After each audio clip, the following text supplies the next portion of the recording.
Welcome back to another episode of Easy Peasy Labeling with me, Melissa. Today I'm back with the LW-K200PX and we're going to make our first label.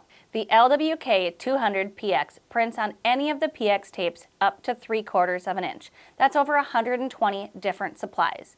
That includes our magnetic back tapes, our printable ribbon, the new craft paper tape, and any of the home or industrial tapes up to 3/4 of an inch.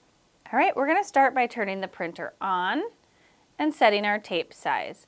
You're going to use the up-down arrows to set it accordingly and press return. And now if you're like me and you have something typed in your label, you can clear it out. So I can use the backspace button to clear out one character at a time, or you can use the shift and the backspace button together to clear out all the text. Now for this application, I'm labeling my travel bottles and I need to label this one with body wash. So I'm going to go ahead and type that in, but I want my caps lock on. So to turn that on, we're going to use the caps button here. And being it's in gold, we're going to use the gold shift key to turn that on. So press and hold the shift key and press the caps button. Great. Now it's on and I can verify that here on the display screen. Now we can go ahead and type in that text.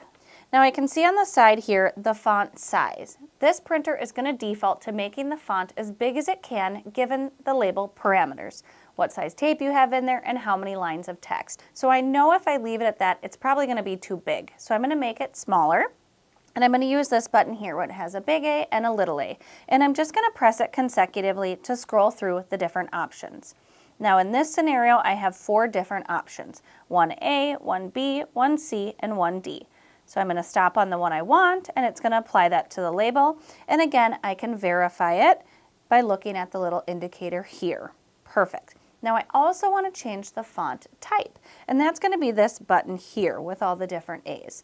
So again, you're just going to press that button consecutively to scroll through the different options.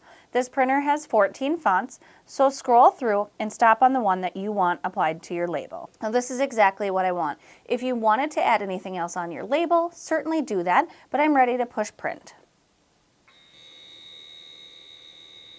When it's done printing, press that manual cutter button and go ahead and pull your label out. Perfect. This is exactly what I needed.